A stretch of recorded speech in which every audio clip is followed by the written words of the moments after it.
കൊല്ലം കരുനാഗപ്പള്ളി സ്വദേശി വിജയലക്ഷ്മിയാണ് പ്രതി ജയചന്ദ്രൻ വെട്ടിക്കൊലപ്പെടുത്തിയ ശേഷം തൊട്ടടുത്ത പറമ്പിൽ കുഴിച്ചു മൂടിയത്. പ്രതിയുമായി നടത്തിയ തിരച്ചിൽ മൃതദേഹം പോലീസ് കണ്ടെടുത്തു. പോലീസുകാർ വന്നിച്ചും പറഞ്ഞ് ഏതാണ് ഒരു ബുധനാഴ്ച എങ്ങാണ്ട് കഴിഞ്ഞിട്ടെങ്കിൽ ബുധനാഴ്ച ഇവിടെ ജയിലുണ്ടാന്ന് ചോദിച്ചപ്പോൾ ഞാൻ പറഞ്ഞു ഞാനില്ലായിരുന്നു, ഞാൻ വീട്ടുവേലയ്ക്ക് പോയിരിക്കുവാരെന്ന് പറഞ്ഞു.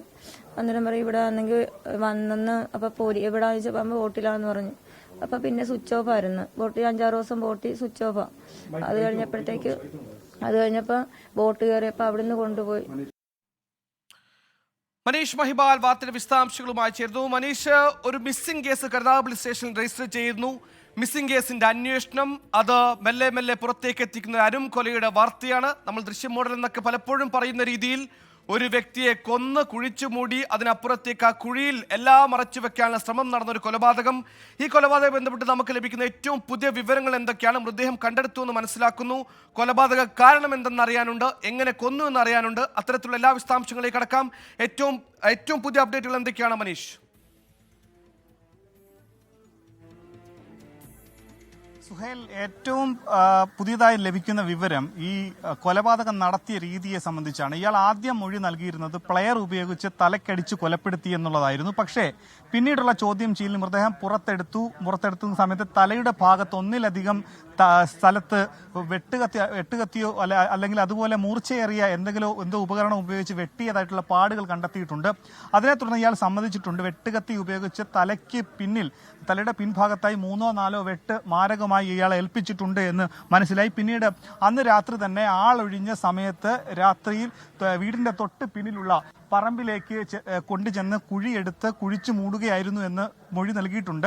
ഒപ്പം തന്നെ നമുക്ക് ഈ ദൃശ്യങ്ങൾ കാണാം. ഈ വഴി ഇത് ഈ ജയചന്ദ്രന്റെ വീടിന്റെ അടുക്കള ഭാഗമാണ്. ഈ അടുക്കള ഭാഗത്തിന്റെ പിന്നിലായി മറ്റൊരാളുടെ വസ്തുവാണ്.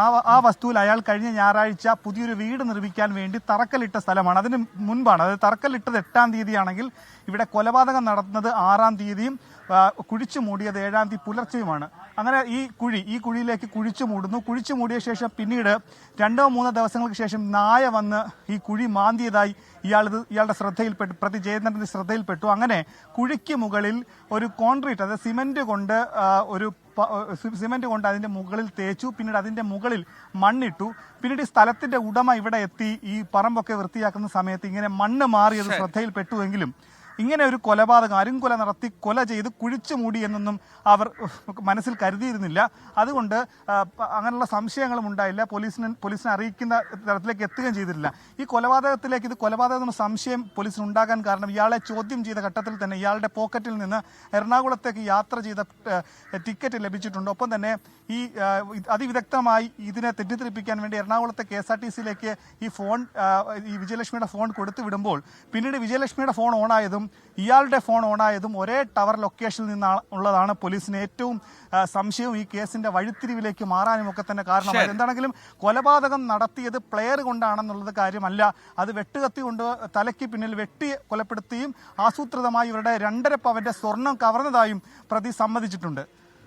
ശരി, ഇപ്പോൾ അരുൺരാജ് കൂടി ഈ സംഭവ സ്ഥലത്തും ചേരുന്നു. അരുൺരാജ്, ഒരു ആസൂത്രിത കൊലപാതകം എന്ന രീതിയിലേക്ക് ഈ കൊലപാതകത്തെ നമുക്ക് കാണാനാകുമോ? അതായത് കരുനാഗപ്പള്ളിയിൽ നിന്ന് അമ്പലപ്പുഴയിലേക്ക് ജയലക്ഷ്മി വിളിച്ചു വരുത്തുന്നു, അവിടെ നിന്ന് കൊലപാതകം നടത്തുന്നു, അതിനുശേഷം കുഴിച്ചിടുന്നു, മൊബൈൽ ഫോൺ ഒരു KSRTC ബസ്സിൽ ഉപേക്ഷിച്ച് ജയലക്ഷ്മി എങ്ങോട്ടോ പോയി എന്ന ധ്വനി ഉണ്ടാക്കാൻ ശ്രമിക്കുന്നു. ഈ കൊലപാതകത്തിന്റെ കാര്യത്തിലേക്ക് വരുമ്പോൾ ഒരു മിസ്സിംഗ് കേസിൽ നിന്ന് ഒരു അതിക്രൂര കൊലപാതകത്തിന്റെ അന്വേഷണത്തിലേക്ക് പോലീസ് എത്തുന്നത് എങ്ങനെയാണ്?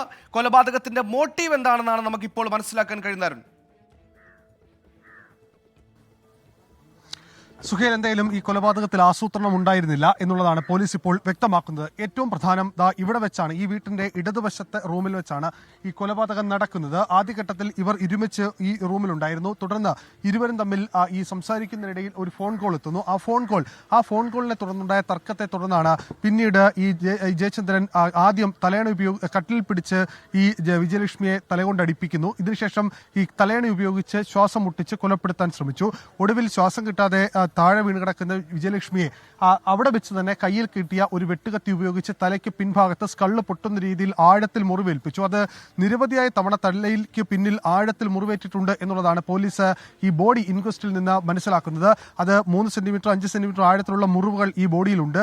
അത് ഈ വെട്ടുകത്തിയുടെ പിൻഭാഗം ഉപയോഗിച്ചും അതുപോലെ തന്നെ വെട്ടുകത്തി ഉപയോഗിച്ചും അടക്കം ആഴത്തിൽ മുറിവേൽപ്പിച്ചിൽ നിന്നുണ്ടായതാണ് എന്നുള്ളതാണ്. ഇതിനുശേഷം അടുക്കള വാതിൽ വരെ ഇദ്ദേഹം ബോഡി വലിച്ചുകൊണ്ടുവരുന്നു.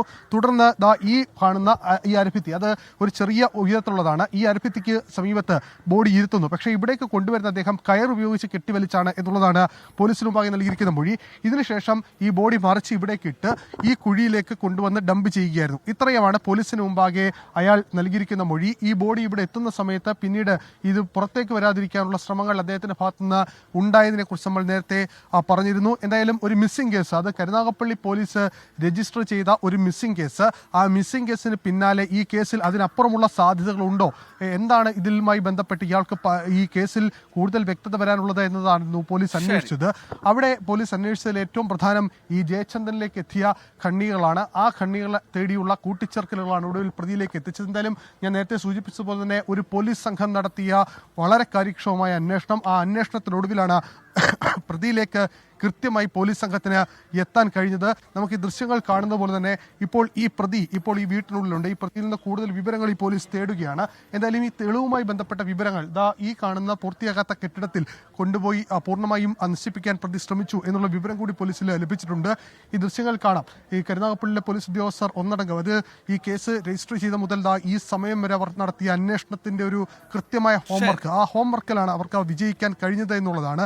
ഈ സ്കള്ളിലേറ്റ മുറിവ് അത് ആഴത്തിലുള്ളതാണെന്ന് കൂടി പോലീസ് ഉറപ്പിക്കുന്നുണ്ട്. എന്തായാലും കൃത്യത്തിൽ ഇയാൾ മാത്രമാണ് പങ്കാളിയായതെന്ന് പോലീസ് ഉറപ്പിച്ചു പറയുന്നു. ഇയാൾ ക്രിമിനലാണ് എന്ന കാര്യത്തിൽ യാതൊരു സംശയവുമില്ല. കാരണം ഇത്തരത്തിലൊരു ക്രിമിനൽ പ്രവൃത്തി ചെയ്ത ഘട്ടത്തിൽ അയാൾ ലഹരിക്ക് അടിമപ്പെട്ടിരുന്നില്ല എന്നുള്ളതാണ് പോലീസ് മനസ്സിലാക്കുന്നത്. അങ്ങനെയാണെങ്കിൽ ഇയാളുടെ ഒരു മെന്റൽ പവർ, അല്ലെങ്കിൽ ഇയാളൊരു മെന്റലി അത് പ്രിപ്പയർ ആയിരുന്നു ആ കൊലപാതകത്തിന്. അതിനുശേഷം ഇതുവരെ ഈ സമയം വരെ പോലീസ് ഉറപ്പിക്കുന്നവരെ അയാളുടെ ഭാഗത്തുനിന്നുള്ള നീക്കങ്ങളും ഇടപെടലും വളരെ കൃത്യവും ശക്തവുമായിരുന്നു. ശരി, പെട്ടെന്നുണ്ടായ പ്രകോപനത്തിൽ ഒരു കൊലപാതകം. പക്ഷേ കൊലപാതകത്തിന് പിന്നാലെ അത് മറച്ചുവെക്കാനുള്ള വ്യഗ്രതകൾ, അതിൽ കൃത്യമായ ആസൂത്രണം, ഗൂഢാലോചന, പകൽ സമയത്ത് വീട്ടിലൊരു സ്ത്രീയെ വിളിച്ചു വരുത്തി കൊലപ്പെടുത്തിയ ശേഷം തൊട്ടടുത്ത പറമ്പിൽ കുഴിച്ചിടുന്നു. പിന്നീട് നായ വന്ന മണ്ണ് മാന്തിയപ്പോൾ അത് സുരക്ഷിതമല്ലെന്ന് മനസ്സിലാക്കി കോൺക്രീറ്റ് ചെയ്യാനുള്ള തയ്യാറെടുപ്പുകളായിരുന്നു. അതിന് പുറമെ കൊല്ലപ്പെട്ട വിജയലക്ഷ്മിയുടെ ഫോൺ KSRTC ബസ്സിൽ ഉപേക്ഷിച്ച് എങ്ങോ പോയി എന്ന ധ്വനി ഉണ്ടാക്കാൻ വല്ലാത്ത ശ്രമവും നടത്തി. പക്ഷേ കേരള പോലീസിന് മുമ്പിൽ അടി പതറി, പ്രതി പിടിയിലായി.